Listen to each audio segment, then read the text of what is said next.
Given the choice of receiving $1,000 a day for the next 30 days or receiving a penny, a cent, that doubles every day over the same period of time, what is your choice?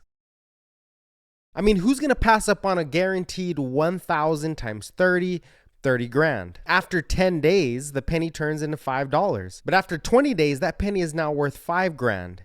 And after 30 days, that original penny is now worth over 5 million. This is the power of compounding. It is the multiplier effect. The famous Albert Einstein once said, compounding interest was the eighth wonder of the world. And we can think of compounding like rolling a snowball down a hill. As it picks up momentum, it also picks up more snow. The larger it becomes, the more snow it attracts. And the more snow it attracts, the larger it becomes, creating a massive feedback loop, becoming much larger than the original size.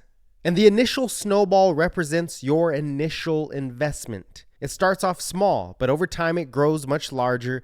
And as each bit of snow contributes to a bigger snowball, each additional penny adds value to your investment. And this is what creates the compounding effect. The only real constraint in both examples is time. The longer the snowball rolls, the bigger it gets. Likewise, the longer you invest, the greater the effect.